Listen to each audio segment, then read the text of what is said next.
नमस्कार, आप देख रहे हैं न्यूज नशा। मैं हूं वाई शिवा। इस वक्त राजनीति में बहुत सारी घटनाएं एक साथ घट रही हैं। बेंगलोर में एक बड़ी बैठक, दिल्ली में एक बड़ी बैठक, यूपीए और एनडीए की दोनों बैठकों का जिक्र मैं कर रहा हूं। एक तरफ बाढ़ की बात चल रही है और इन तमाम बातों के बीच बीजेपी और कांग्रेस आमने सामने है। इसीलिए हमने ये जरूरी समझा कि हम समझने की कोशिश करें कि कांग्रेस इस वक्त क्या सोच रही है, किस तरह से आगे बढ़ रही है। हमारे साथ कांग्रेस की फायर ब्रांड प्रवक्ता और गाजियाबाद से कांग्रेस की लोकसभा कैंडिडेट रही डॉली शर्मा जी हैं। उनसे मैं ये जानने की कोशिश करूंगा कि इस वक्त जो प्रधानमंत्री नरेंद्र मोदी ने इस बैठक को आड़े हाथों लिया, उसको वो किस तरह से देख रही हैं, क्या मतलब है इसका, और काफी मुखर होकर वो अपनी बात रखती हैं। डॉली जी, बहुत स्वागत जी। है आपका न्यूज नशा पर। एक तो मैं आपका। ये जानना चाह रहा हूं आपसे कि आप गाजियाबाद से हैं, वहां पर बाढ़ आई हुई है उस काफी इलाके में, और जी। आप काफी काम कर रही हैं उस पूरे इलाके में। कई वीडियोस सोशल जी। मीडिया प्लेटफॉर्म पे जी। डालेंगी। जी। लेकिन आज जी। प्रधानमंत्री ने कह दिया कि बाढ़ में भी भ्रष्टाचार हो रहा है। बाढ़ में भी भ्रष्टाचार हो रहा है, प्रधानमंत्री ने ये कह दिया। तो प्रधानमंत्री तो इसको भी नहीं छोड़ रहे हैं। आप किस तरह से देख जी। रही हैं पीएम के इस बयान को जो उन्होंने बैठक के संदर्भ में दिया? देखिए, बहुत सबसे पहली बात, आपके सभी दर्शकों को नमस्कार। और ये जो प्रधानमंत्री जी का आज स्टेटमेंट है, ये उनको खुद ही एक उनकी जो वो भ्रष्टाचारी और ये बहुत सारी बातें कह रहे हैं, ये उन्हीं के जो बार-बार भाषणों में हर जगह वो कहते हैं, ये एक तरीके से उन्हीं को उन्हीं का जवाब है। क्योंकि आप देखिए, भ्रष्टाचारी उन्होंने पीछे अजीत पवार को कहा, 70,000 करोड़ रुपए से ज्यादा का इरिगेशन घोटाला बताया। आज अजीत पवार किसके साथ है? अजीत पवार यूपीए के साथ तो है नहीं, आज अजीत पवार एनडीए के साथ है। ठीक है, उन्होंने हेमंत बिस्व शर्मा बहुत बड़ा वाटर स्कैम, ये स्कैम बहुत कुछ बताया। उसके बाद आज हेमंत बिस्व शर्मा किसके साथ है? एनडीए के साथ है, भाजपा के साथ है, भाजपा के मुख्यमंत्री हैं वो असम के।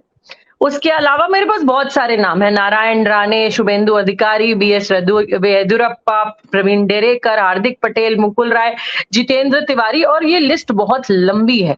जिसको प्रधानमंत्री जी अपने भाषण में लंबा-लंबा भ्रष्टाचारी बताते हैं, वो 2-4 दिन बाद, हफ्ते बाद, महीने बाद वो प्रधानमंत्री जी के भारतीय जनता पार्टी का हिस्सा होता है। मैं आपके माध्यम से भारतीय जनता पार्टी के कार्यकर्ताओं को भी कह देना चाहती हूँ कि आप लोग बहुत इनका प्रचार-प्रसार करते हैं, लेकिन याद रखिए, आपका नंबर नहीं आने वाला।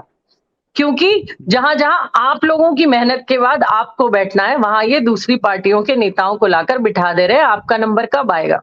तो असली भ्रष्टाचार में लिप्त तो भारतीय जनता पार्टी है। कर्नाटक की 40% घूस की सरकार, जहां भारतीय जनता पार्टी के कार्यकर्ताओं ने कहा कि बिना घूस कुछ होता नहीं, आज वहां पर जनता ने मुंहतोड़ जवाब दिया और कांग्रेस की सरकार है। मणिपुर जल रहा है।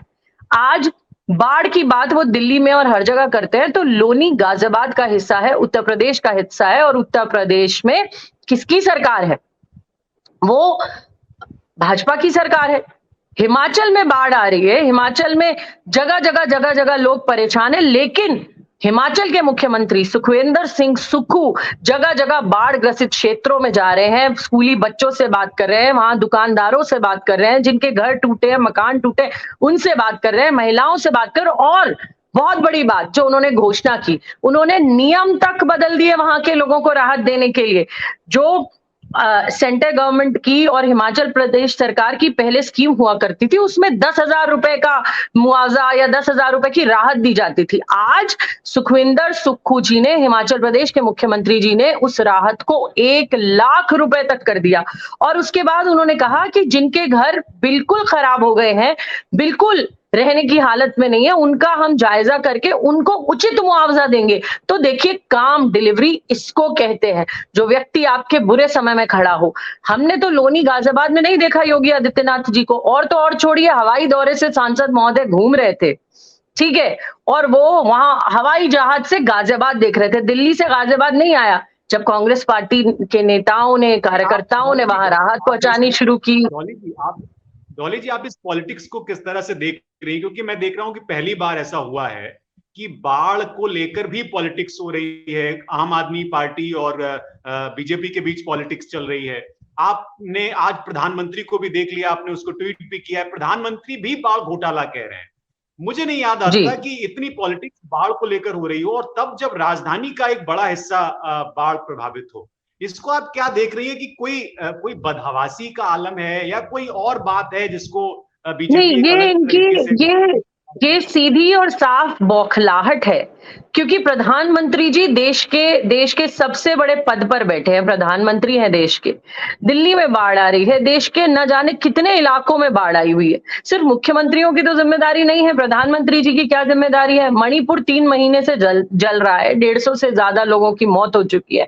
वहां प्रधानमंत्री जी की क्या जिम्मेदारी है? आज आप देखिए, एक वीडियो आ रहा है जहां भारतीय जनता पार्टी के झंडे वहां जला रहे हैं मणिपुर के लोग। वो कह रहे हैं कि मणिपुर में जिस तरीके से भारतीय जनता पार्टी ने मणिपुर को छला है, ठगा है, क्या प्रधानमंत्री की जिम्मेदारी मणिपुर के लिए नहीं बनती? क्या प्रधानमंत्री जी की जिम्मेदारी दिल्ली, उत्तर प्रदेश, हिमाचल प्रदेश, जो जितने भी उत्तराखंड बाढ़ ग्रसित इलाके हैं, उनके लिए प्रधानमंत्री जी की कोई जिम्मेदारी नहीं बनती? प्रधानमंत्री जी हवाई जहाज में उड़ के दूसरे देश का दौरा करने चले जाते हैं, अपने देश को इस स्थिति में छोड़कर। तो पहले तो वो अपनी तरफ देखे, बाद में दूसरी तरफ देखे। सीधी और साफ बौखलाहट है उनकी कि कितने बड़े बड़े दल आज जिनके विधायक है, सरकारें बनी हुई है, मुख्यमंत्री हैं, और वो लोग आज इस बैठक में शामिल हुए हैं। बड़े दल आज यूपीए की इस बैठक में शामिल हुए हैं बेंगलुरु में। और आम आदमी पार्टी के शामिल होने से सवाल भी खड़े कर रही है कि यहाँ पे दोस्त हैं, वहां पे दुश्मन है। ये भी सवाल तो खड़े हो रहे हैं, हालांकि आपके ऊपर सबसे ज्यादा आम आदमी पार्टी की वजह से। देखिए, आप किस तरह से देख रही हैं?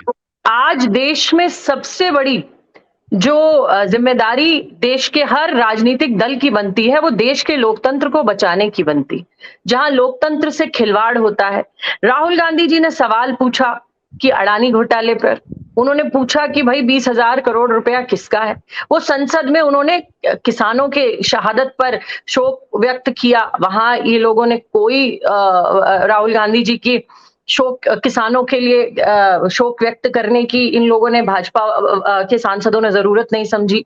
जहां आज देश की बेटियां सड़क पर बैठी हैं भारतीय जनता पार्टी के सांसद के खिलाफ, वो बोलती रही कि हमारा शोषण हुआ है, हमारे ऊपर अत्याचार हुआ, लेकिन एक भारतीय जनता पार्टी का नेता निकल कर नहीं आया उनके सपोर्ट में। उसके अलावा जो भी कोई आवाज उठा रहा है देश में, उसको ये लोग न जाने किन किन नामों से बुला रहे हैं। उन लोगों को खालिस्तानी बताते हैं, पाकिस्तानी बताते हैं, उनके ऊपर लाठियां बरसाते हैं।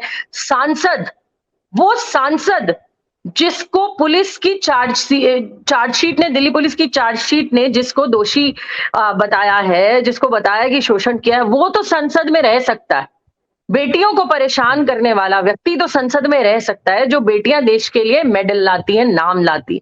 और वो व्यक्ति जो जनता की आवाज उठा रहा है, जो व्यक्ति किसानों के साथ खड़ा है, हर दबे कुचले वर्ग के साथ खड़ा है, मजदूरों के साथ खड़ा है, छोटे कामगारों के साथ खड़ा है, हर जगह जो व्यक्ति आज बात कर रहा है, छोटे और मध्यम उद्योगों की बात कर रहा है, महंगाई पर चर्चा कर रहा है, वो व्यक्ति आज संसद में नहीं रह सकता। क्यों? अब हम आते हैं बंगाल में इनकी सरकार नहीं, झारखंड में इनकी सरकार नहीं, बिहार में इनकी सरकार नहीं, महाराष्ट्र में इन्होंने क्या तिगड़म खेली है वो सब जानते हैं। किस तरीके से आज ये लोग पार्टियों को तोड़ने पर आमादा हो गए हैं। इन प्रकार इनको बस अपनी सरकार से मतलब है, सत्ता में रहना है। इन्होंने अपने बड़े बड़े जो साथ में शिरोमणि अकाली दल इनके साथ हुआ करता था, इनका घमंड का स्तर इतना था कि एक अकेला, छाती पीट पीट कर ये कहने वाले, एक अकेला सब पर भारी। मतलब इन्होंने एनडीए में जो पार्टियां थी उनको सिरे से नकार दिया था कि किसी भी पार्टी का इनकी सरकार में कोई योगदान नहीं है। लेकिन बड़ी बड़ी पार्टियां जब आज यूपीए के साथ आई हैं और सब एक लाइन पर इस भारतीय जनता पार्टी के कुशासन को हटाना चाहते हैं। आम जनता की महंगाई आज इस कदर बढ़ रही है कि 250 रुपए किलो टमाटर, 400 रुपए किलो मिर्ची, 500 रुपए किलो नींबू, धनिया 800 रुपए किलो, पेट्रोल 38 रुपए देने की बात करते थे, सेंचुरी पार कर रहा है। गैस सिलेंडर 1200 रुपए पहुंच गया है, 410 रुपए इन्हें महंगा लगा करता था। तो कहने का मतलब ये है कि जो बार बार लगातार ये बात कह रहे थे कि जनता को राहत देंगे, महंगाई डायन खाए, कानों पर नाच नाच के इनकी महिला नेत्रियां थकती नहीं थी, आज वो महिला नेत्रियां कहीं दिखाई नहीं देती। तो कहने का हमारा मतलब यह है कि भारतीय जनता पार्टी ने जो देश की जनता को वादे किए थे, आज देश की जनता परेशान है। किसान को एमएसपी कहा, 750 किसानों की शहादत हो गई, किसान को एमएसपी नहीं मिली। तो लगातार जो वादे इन्होंने देश की जनता को किए थे, युवा को कहा था 2 करोड़ नौकरियां हर साल, जब युवा नौकरी मांगता है तो अग्निवीर जैसी स्कीमें ला देते हैं और पकौड़े तलने की बातें करते हैं। 4 साल बाद अग्निवीर के बाद इन्हीं के नेता सांसद हमारे देश के युवा को कहते हैं कि सिक्योरिटी गार्ड बन जाना। मतलब इनकी इनकी हिम्मत और हिमाकत देखिए कितनी बढ़ गई है कि देश के युवा को कहते हैं तुम सिक्योरिटी गार्ड बन जाना। जो युवा दिन रात मेहनत करके अपने देश की आर्मी में, हमारे देश की आर्मी में, नेवी में, इनमें एयरफोर्स में भर्ती होना चाहता था, आज उनको इन्होंने अग्निवीर पर लाकर खड़ा कर दिया। तो देश की जनता समझ रही है कि इन्होंने क्या वादे किए थे और क्या ये डिलीवरी दे रहे हैं, और घबराए हुए हैं, ये बौखलाए हुए हैं। 38 पार्टियों की बात कर रहे हैं, हम भी देखेंगे वो कौन सी 38 पार्टियां हैं जो इनके साथ आने वाली हैं, क्योंकि बड़ी बड़ी सभी पार्टियां जिनके विधायक हैं, जिनकी सरकारें राज्यों में बनी हुई है, जिनके सांसद है, वो तो कांग्रेस पार्टी के साथ है। एक राजभर जी को उत्तर प्रदेश में लेकर जिनके 6 विधायक है, ये अफरा तफरी मचाए हुए हैं कि न जाने इन्होंने कौन से गठजोड़ कर लिए हैं। आज इनकी ये हालत हो गई है कि चिराग पासवान इनसे नेगोशिएशन कर रहे हैं। तो कहने का मतलब है कि इनका आज अस्तित्व इसी बात से समझ में आता है कि जो लोग छाती ठोक ठोक के संसद में ये ताले पीटा करते थे, एक अकेला सब पर भारी, एक अकेला सब पर भारी, वो आज 38 पार्टियों का हवाला देना पड़ रहा है नड्डा जी को प्रेस कॉन्फ्रेंस कर कर। तो ये समझ में आ रहा है, देश की जनता समझ चुकी है कि कर्नाटक में भी यही नरेंद्र मोदी जी का चेहरा था जो बुरी तरह फेल हो चुका है। हिमाचल में भी उन्होंने खुद प्रचार में नरेंद्र मोदी जी ने कहा था कुछ मत देखो, मेरा चेहरा देखो। हिमाचल की जनता ने नकार दिया। ये हिंदू मुस्लिम की बात करते हैं, हिमाचल प्रदेश में 80% से ज्यादा हिंदू रहते हैं, तो सबने नकार दिया। देश की जनता आज इन्हें नकारती जा रही है। वो समझ चुके हैं कि इस जुमलेबाजी से कुछ होने वाला नहीं है। जनता को काम चाहिए, जनता को ये चाहिए, नौकरियां चाहिए, उनको उनकी फसल के दाम चाहिए, किसानों को, युवाओं को रोजगार चाहिए। आज कहीं पर भी आप देखें, किसी भी बेटी बचाओ बेटी पढ़ाओ की बातें करते थे, मैं महिलाओं को आपके माध्यम से कहना चाहती हूँ, इनके सांसद, इनके मंत्री, इनके नेता लड़कियों के साथ दुराचार करते हैं, अत्याचार करते हैं। इनकी महिला नेत्रियां सोई रहती, जगती नहीं, निकलती नहीं। नेशनल कमीशन ऑफ वुमेन कहीं दिखता नहीं। स्मृति ईरानी जी बार बार सड़क पे लेट जाया करती थी, आज ना वो प्याज की माला पहने दिखती है, ना टमाटर। कहती थी अमेठी में 14 रुपए किलो चीनी मिलेगी, नरेंद्र मोदी को चुन लो। आज अमेठी की जनता को छल लिया। एक लड़के ने अमेठी में चिट्ठी लिखी, इन्हीं के भाजपा कार्यकर्ता ने, कि सड़क बनवानी है अमेठी में। आज अमेठी का एक एक व्यक्ति अपने भैया राहुल गांधी को याद कर रहा है, क्योंकि एक सड़क मांगने पर, सिर्फ एक सड़क मांगने पर, आज नॉर्मल आदमी, आम आदमी को तो छोड़िए, भाजपा कार्यकर्ता जब सड़क मांगता है तो उसको निष्कासन की चिट्ठी हाथ में थमा देती है स्मृति ईरानी।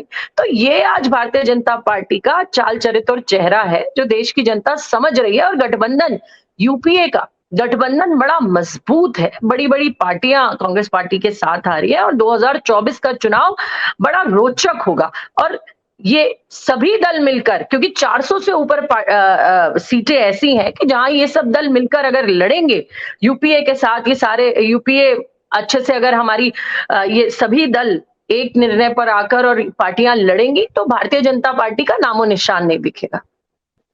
बिल्कुल डॉली जी, बहुत शुक्रिया। बोल रहे हैं आप, तो कह रही है कि वो दुकान खुल गई है नफरत के बाजार में, लेकिन कभी कभी नफरत ज्यादा हावी हो जाती है, देखना बड़ा महत्वपूर्ण होगा। बहुत शुक्रिया, और आपको शुभकामनाएं भी कि आपने काफी काम किया है बाढ़ प्रभावित इलाकों में। Thank you so much. कुछ वीडियो भी देखी। बहुत शुक्रिया जी, शुक्रिया। हम लगातार कोशिश कर रहे हैं कि जितनी विपक्ष में रहकर भी जितनी लोगों के पास मदद पहुंचा पाए वो पहुंचाएं, और शुक्र है कांग्रेस पार्टी के कार्यकर्ताओं को देखकर हमारे सांसद महोदय की नींद जागी और वो गाड़ी लेकर पहुंचे अभी कल परसों। अच्छा, धन्यवाद। चलिए, आपने कम से कम सांसद की आंखें खोल दी, ये अच्छी चीज है। बहुत शुक्रिया हमारे साथ। जी, थैंक यू सो मच। हमारे साथ कांग्रेस प्रवक्ता डॉली शर्मा जुड़ी हुई थी, जो इस वक्त बैठक चल रही है और इसके बाद जो चीजें होनी है उस पर उन्होंने बड़ी मुखरता से अपनी बात रखी, क्योंकि वो बाढ़ प्रभावित इलाकों में काफी काम कर रही हैं, और एक राजनीति से इतर, राजनीति से जुड़े होने के इतर उन्होंने ये एक बीड़ा भी उठाया है, और ये अच्छी बात है कि जो सार्वजनिक जीवन में है वो इस तरह के काम करें। आप सभी का भी बहुत शुक्रिया, आपने ये कार्यक्रम देखा। कमेंट करके जरूर बताएं कि आपको कार्यक्रम कैसा लगा। आप हमसे जुड़े रहने के लिए सब्सक्राइब करें YouTube पर, फॉलो करें Twitter पर और लाइक करें Facebook पर।